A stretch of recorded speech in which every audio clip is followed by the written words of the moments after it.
Cláudio, e a questão que está na ordem do dia é a questão econômica, né? Porque o dólar está estourando aí, quinto dia consecutivo aí de alta e a Bolsa de Valores caindo. Nós vamos conversar agora um pouco sobre o mercado financeiro aqui no Jornal Gente com o economista Rafael Figueiredo, que é sócio analista da Eleven Financial. Ele que nos ajuda a entender essa questão do mercado financeiro e das influências, né, do noticiário a respeito do que acontece nas ações.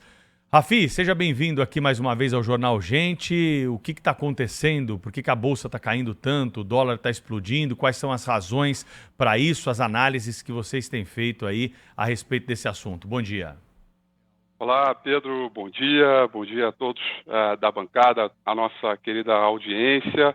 A gente está vivendo uma semana aí, quase que uma tempestade perfeita, né? Digamos assim, né? A gente tem dois grandes fatores importantes que estão culminando por essa fuga nos investimentos, corrida para a proteção, queda na bolsa e alta do dólar. Acho que o primeiro motivo ele vem muito mais dos ventos do mercado internacional, né? A gente passa por um momento onde a inflação lá nos Estados Unidos, principalmente nos Estados Unidos, ela está mais resiliente, ela está mais forte e não está cedendo conforme o próprio Banco Central tinha como expectativa para ir para a meta de 2%, e isso, portanto, está deixando com que a taxa de juros, que é o remédio amargo para conter a inflação, ela está impedindo com que essa taxa de juros caia.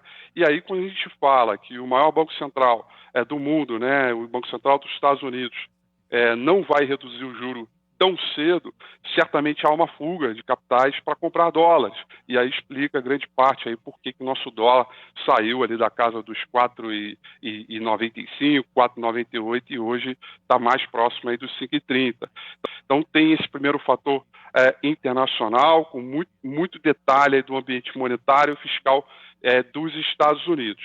O segundo ponto aí, ele tem a ver com as nossas questões locais, né? A gente recentemente fomos surpreendidos, boa parte do mercado foi surpreendido com algumas mudanças aí do arcabouço fiscal, arrastando as regras, né, principalmente para o próximo governo.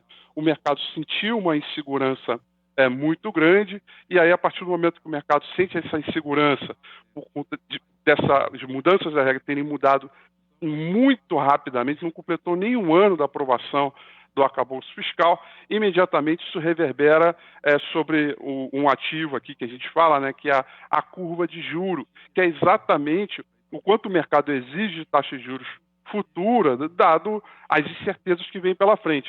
E essas taxas subiram muito fortemente, o que acabam combinando com expectativas de curto prazo também. E aí, mais uma vez, fuga de capital, alta para o dólar, queda de 5 dias consecutivos na Bolsa. Esses dois fatores juntos aí uma combinação de questões aí que fazem com que o investidor se mantenha no resguardo nesse momento.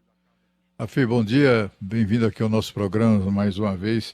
Queria saber o seguinte, você acha que o mercado considera isso uma coisa episódica, que se arruma, que se ajeita, ou isso pode ser prenúncio de momentos ainda mais críticos, eventualmente no estabelecimento de alguma crise, né, a partir dessa crise de confiança mesmo que há em relação às autoridades governamentais?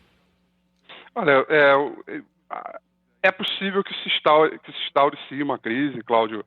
Veja, uma coisa para toda a nossa audiência aqui entender que o mercado não é esse malvadão, porque essas precificações de taxa de juros são sempre daquilo que ele espera lá para frente. No curto prazo, o Banco Central controla a taxa de juros, né? Ele sobe a taxa de juros, cai conforme for a decisão para conter a inflação, melhorar a empregabilidade, dentro do que tem do mandato do Banco Central. Agora, quando a gente fala da ponta longa da curva de juros, e quando essas taxas sobem, significa que o custo do capital, ou seja, o custo de você fazer um investimento, ele está cada vez maior. E aí, Cláudio, é aí que vem parte para a sua resposta.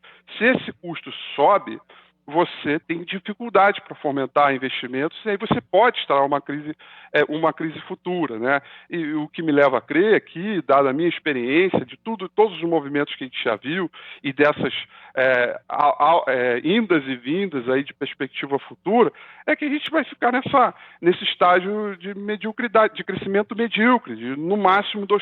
A gente não vai conseguir melhorar esse patamar, justamente porque quando a gente tem condição, né, de trazer algum ambiente para aumentar a produtividade, reduzir taxas de juros para aumentar o investimento, o investidor acaba exigindo uma taxa maior e que isso impede um crescimento lá na frente. Você sabe, Rafael, que você usa a palavra medíocre. Agora há pouquinho a gente entrevistou aqui no Jornal Gente o economista, ex-ministro da Fazenda, Rubens Recupero. E ele usou essa mesma palavra, uma expressão muito interessante. Ele falou, olha, o Brasil vive hoje uma normalidade medíocre ou uma mediocridade normal. Ou seja, não tem nada muito ruim acontecendo, mas é uma mediocridade. Isso é uma tristeza, porque a gente sabe que poderia fazer melhor. O mercado já trabalha com a possibilidade de que os juros vão parar de cair mesmo, Rafael? Sim, Thaís. O mercado trabalha com a possibilidade ou que ele vai cair menos, ou seja, já havia uma precificação que ele ia cair 50 pontos base na próxima reunião e que ele agora vai cair 0,25.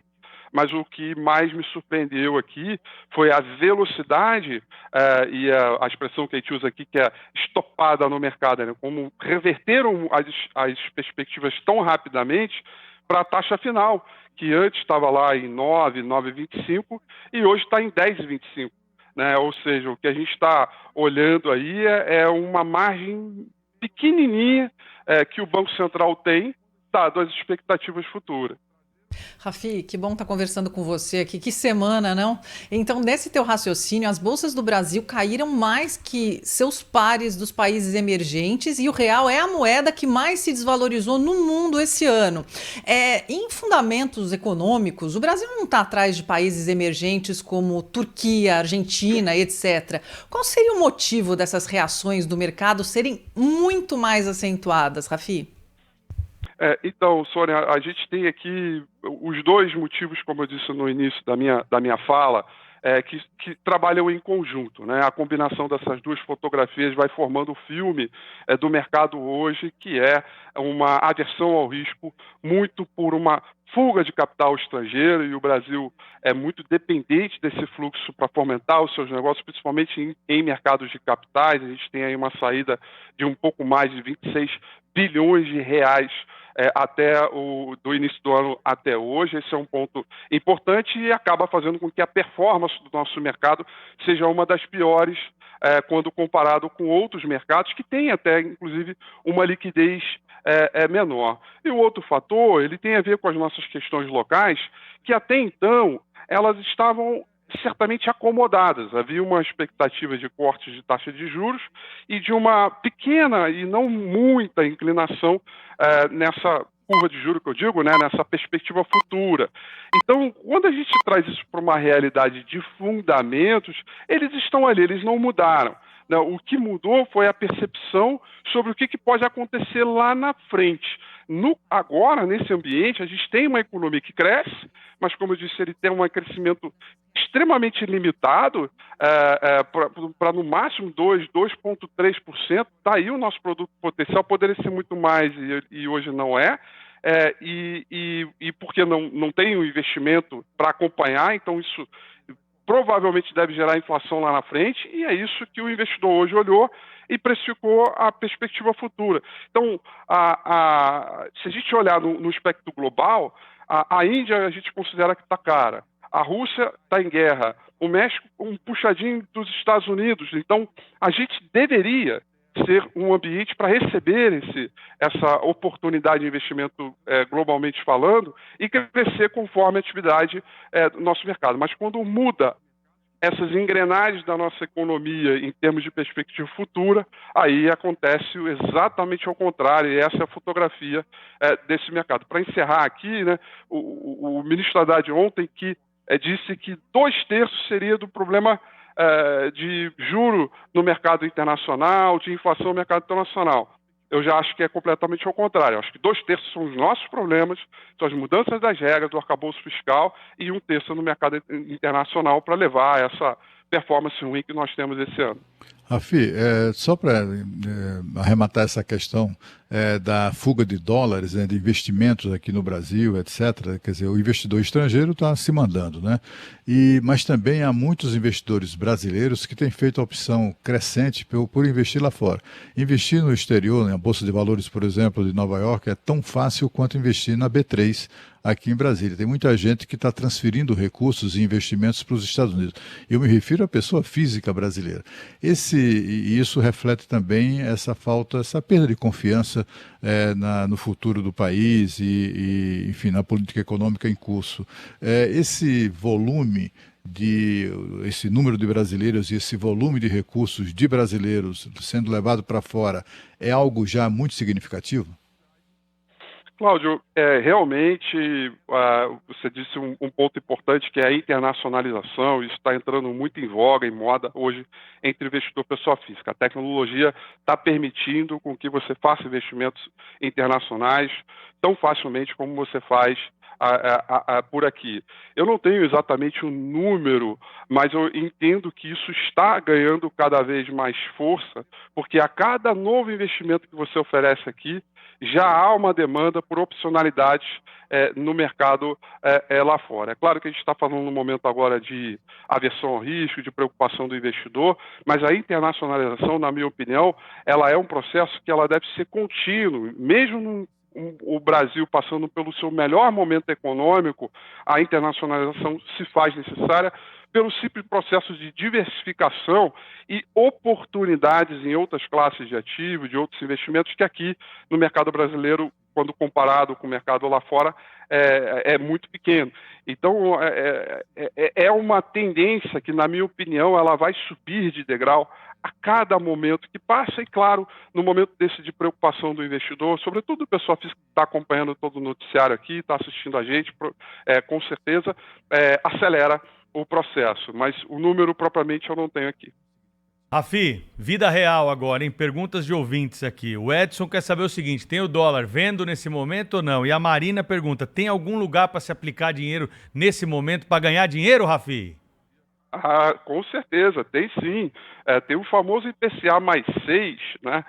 O juro real hoje bateu 6% e isso definitivamente atrai, né? Volta de novo aquele mundo do rentismo, e aí, evidentemente, é um tipo de investimento de renda fixa, inclusive para você se proteger de uma eventual aceleração lá na frente. Então, e é isso que ganhou força nesses últimos dias. Em relação ao dólar, se você está procurando um movimento especulativo, dada essa aceleração dos últimos 6 dias, eu acho que você pode vender o dólar e sim, adquirir uma boa parcela de ganho, olhando do ponto de vista do curto prazo. Agora, se você tem dólares e é porque você vai fazer uma viagem futura, ou seja, tem um propósito para o destino dessa moeda, aí não, acho que você tem que acomodar e não viver esse movimento especulativo de curto prazo, que muita coisa aí muda ao longo do tempo. Hoje, nesse momento, a gente está vivendo um bom momento de abertura no mercado internacional, o dólar no mundo está caindo, né? Então há um prenúncio de que os investimentos hoje, o dólar deve cair, ficar um pouco mais acomodado, a bolsa deve se recuperar em parte das 5 quedas consecutivas. Então, não tendo muita experiência, é melhor não entrar nesse movimento especulativo de curto prazo. Ô, Rafael, se você tiver aquelas telas cheias de números de mercado financeiro aí na sua frente, dá para ver como é que está abrindo o mercado de câmbio? Dá sim. Eu tenho aqui as 4 telas aqui. A gente está abrindo com 5,26 nesse momento no dólar, um dólar valendo 5,26. Está caindo, 0,37%, e o mercado futuro de ações, né, que é o chamado índice futuro, que é uma prévia do que vai de abertura do índice Bovespa, né? Nesse momento está subindo 0,77%, então o petróleo em queda, então é uma acomodação, uma pequena acomodação, mas claro, a partir de 10 horas da manhã é que a gente vai entender aí o do mercado acionário. E para quem vive em euro, Rafi? Uma pergunta desinteressada. Olha, Sônia, essa é uma pergunta muito boa, tá? Porque há uma tendência do euro se desvalorizar sobre o dólar. E por que isso? Porque a decisão do Banco Central Europeu, da Christine Lagarde, em começar o corte de juro antes do Banco Central dos Estados Unidos, cria-se um diferencial de juro que é melhor você ter dólares do que euros, né?